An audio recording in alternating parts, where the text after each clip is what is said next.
Thank you, Tim. And as you can see, health and safety standards at NZME are somewhat lacking, given the parade of injured people today.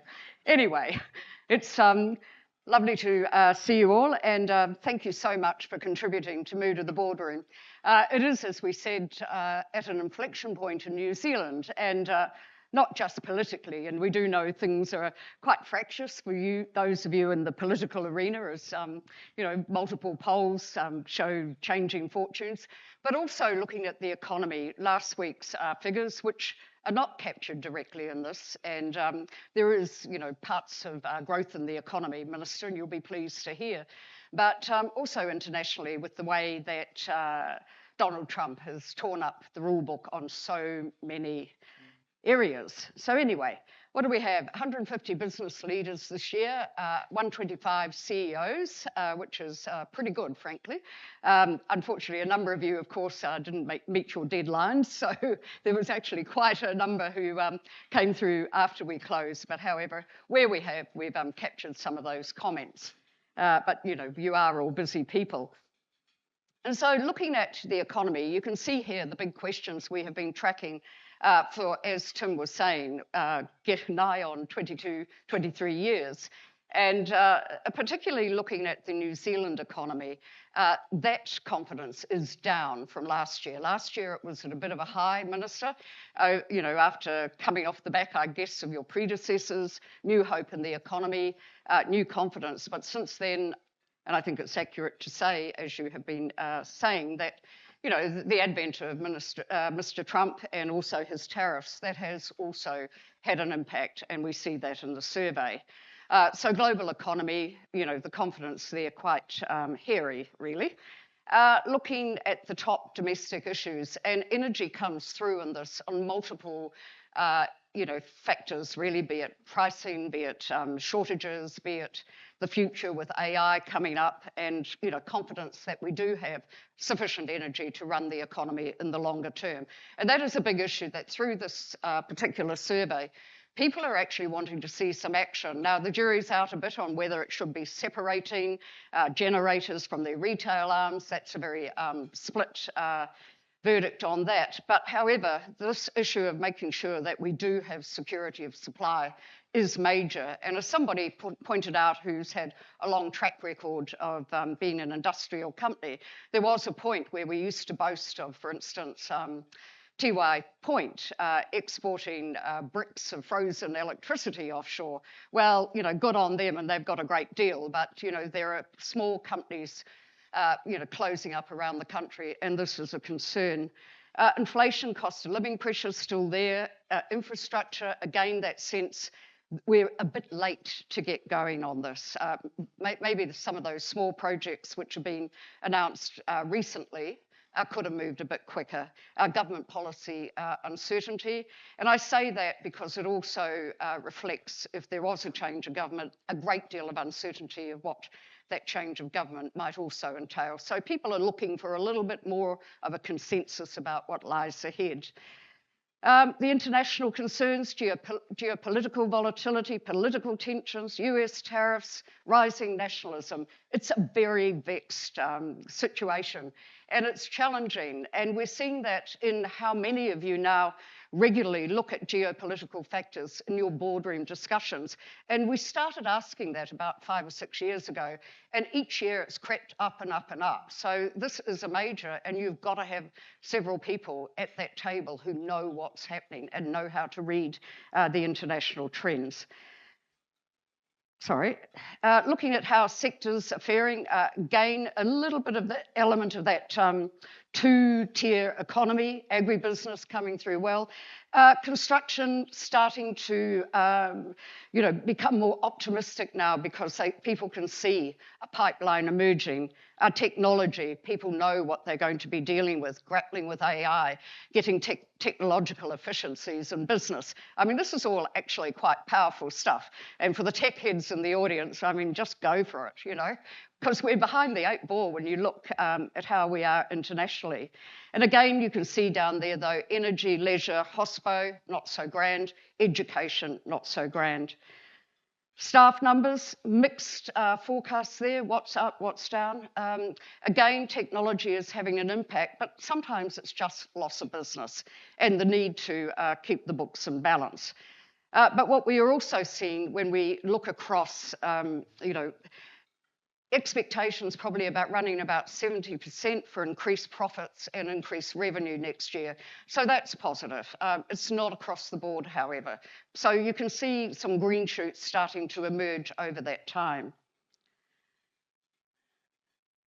A quote here from John Fraser McKenzie, gradually confidence returning, but again, we're holding on to that ingrained pessimism. And from Paul Newfield, who can't be here today, hopefully New Zealand is turning the corner and we've been through the worst of it. Again, the biggest risk is small open economy, could be knocked off course by general deterioration of what's happening internationally.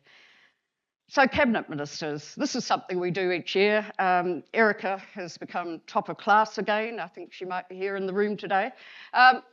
Amazing a number of people find you very impressive. And we haven't seen such levels in the survey, but you're not alone. That kicks down to some of your colleagues as well. Winston Peters this is amazing. 15 years ago, you wouldn't have been seen in the same room with him, I tell you. He used to be called the Nodfather, and things were, the comments were quite unprintable, frankly, in the survey, because unless you wanted to be tied up in a 10-year defamation suit.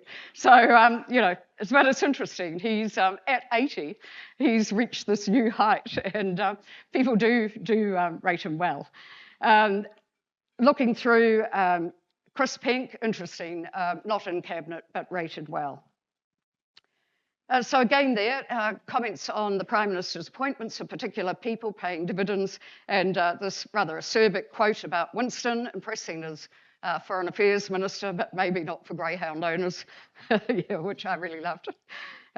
Anyway, excellent examples of leadership, but it now, some sense of playing politics with issues, which is starting to creep in now, as we've seen over the last week or so, with policy divergement and agree to disagree starting to be put in place by the said for minister. Okay, but some of the policies, fast track consent, a game changer for some of the companies, and again we're seeing one of the companies in this room starting to move again, getting infrastructure built after waiting a long time. But here, again, a different comment relating really to Pernod Ricard, which is from I was going to say the wine sector. Again, they're facing difficulties. So there's a lot of things that are impacting, some good, some bad. So cabinet ministers outside of the top 5. Sorry, Minister, you're not rating up there this year, neither is the Prime Minister. And this is something that we'll come back to shortly. So Christopher, we called it the Christopher conundrum because it's a two-tier situation. I mean, he does play well internationally. He really does work exceptionally hard, as people know. He's done well to keep cabinet colleagues focused on delivery, but building confidence with business, his own political performance, and delivering on transformative change, less impressive, and that is where some work needs to occur. Dame Therese, who has led some of the business missions with the PM offshore, talks about how Team NZ offshore is very unified, and people can see the Prime Minister's impact. But this business collaboration and perhaps more sectoral interactions with policymakers might help to turn the corner.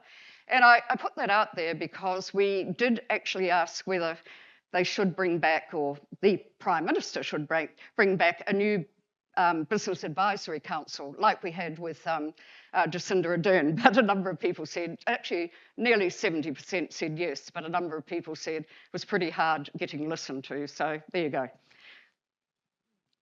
A comment here from Fraser Winneray about how the Prime Minister went into Parliament with a hugely good business Rolodex, but he hasn't drawn on those connections one-to-one in a way which perhaps operates outside of the business lobbies and organisations at that top tier. And again, it comes through getting him into listening mode, which is something he sometimes struggles to do, shall we say. And again here, painting that long-term vision. This narrative is quite important in this situation that we're in. I mean, it's all very well to talk about back on track, all of that, growth, KPIs for Africa, but what does it sit in? And it's that, getting that big message out there. Where are we going? So everyone can unite behind. I think that is something which will be a challenge for government. So this is interesting. I mean, John Key, you can take a bow here. Yeah, this shows how, how well you rated over that time. But you can see it has bounced around in this survey. And, people have been up, they've been down. I'm not sure whether the halcyon days were that halcyon, John, or whether you just managed to put a cheery face on it and take us all along with you. But, I don't mean to insult much. And anyway, with the growth agenda has really only been out in public for quite a short time. And at this stage of the game, I think you've got a sales job ahead of you, Minister, and also how you kind of put the flesh on the bones of what that agenda actually is so that people, get behind it, back it, and do their part of it as well. But it's interesting because, those old things like productivity, what are we doing about it? And that's a business thing. I mean, these really do need to come back front and centre. Again, from Roger Partridge, real credit to you, Minister, for putting growth at the centre of the agenda. I mean, in some respects, it's quite risky because people will say, well, where is it? So in the current environment, pretty hard to champion that. But however, this long-term productivity malaise has to be addressed. Again here, from a tech CEO, some very strong pro-growth pillars in the right places. But again, people wanting more speed of execution and consenting. However, this comment here, which is replicated elsewhere, people are concerned about being singled out personally, and that is something which actually takes the tarnish off your brand. And again, from Cam Baggery, the books have not really started turning around now, and the savings are backloaded. And so this is, going to be a difficult time. Should the OCR, stay up or fall or whatever, your new Reserve Bank Governor, who you will announce interestingly today at 1 p.m, will have the say on that. But there is concern about incipient inflation if that track goes too far, too fast. How CEOs have rated finance ministers over time. And you can see that there again. I mean, it's bumped around. Quite surprisingly, Grant Robertson actually had a real good spike there one year. So I think it might have been off the back of all that spending he put in the economy at that time. So unfortunately, it's winding out now. But the long run track is interesting. Here we are, our friend. I did ask a question. 2 people in this audience found him very impressive. The rest I have said veered towards negative, and that really is to protect you if you want to go to the US. So there you go. Anyway, it's a new world, and as Neil Pavier-Smith said, as we learnt when we went to the Netherlands, energy security, geopolitics, really high. Nearly 1/3 say Trump tariffs will impact, and 24% say they're likely to diversify markets. Again, a comment from Craig about how the current global rail politic is in stark contrast to the Washington consensus. And again, are we just clinging on to institutions that may have actually gone? And this is a comment also replicated in some degree by a finance CEO. Again, is free market global ideology no longer with us? And do we need to look at local initiatives that actually work to support our firms? And you're seeing that with the industrial policies in the US, and it won't be the only place. as other countries and firms are impacted. Energy, I'm just going to quickly flick through these. You can see here the affordability concerns on electricity prices, shortages of energy. All issues are actually important to organisations. We've got, jury's out on coal now. We need it. So, good thing that the Huntley deal is going ahead. And it's not going to impact companies. Structural separation, people are not sure about that. But the big issue is looking to the long term. Have we made sufficient investment in energy infrastructure? Coming what is ahead? This big shift to AI, EVs, large-scale data centres, and there's work to do on that and scoping that. Visa and border-related costs for Chinese visitors. That shows you there how much we are hitting Chinese visitors again what other nations are. So you can see why we've dropped numbers and it's hurting the economy. So can we actually cost cut our way through this? Possibly not. And here, again, we do need to look at perhaps on bipartisanship. And a number of you just came out with that off your own bat. And it's not just infrastructure. You're talking about energy. You're talking about education and health, big drivers in the economy and people's well-being. A great sense that we cannot just afford to keep seesawing. And, the main parties, I know you've got to, develop your own brands, but when you're being pulled by the minority parties, the centre is getting stretched and it's hurting. And again here, from Roger Partridge, also suggesting age of eligibility for superannuation and retirement policies. Oops. The shared deputy PM, a number of you actually said it worked out okay, and which was interesting. I'm not sure that the incumbents necessarily find it so, but however, it's been one or two comments quite exemplary the way it has actually segued through. But however, the other side are these two smaller parties. What is their role? Is it keeping National honest and driven, or is it actually something else? Labor's performance. Chris Hipkins is not firing with this audience, I have to say. There is a sense that really, you're just hanging out there, Minister, waiting for the government to land blows on itself and then hoping to sail on in. And, this audience says, hey, not good enough. You rate the highest, Barbara, out of other ministers with Kieran McAnulty behind. But again, those are lesser ratings than National had before it came into office. So I think there's work to do. However, some of the things which you have been promoting, like a partnership model and also parliamentary budget offices, they actually do resonate fairly well. 53% say you'd be a credible future Minister of Finance. You've still got, nearly half to convince, and you've got an opportunity today. Capital gains is an interesting one, and we have tracked this over many years. Ask the question bluntly and people do not support it.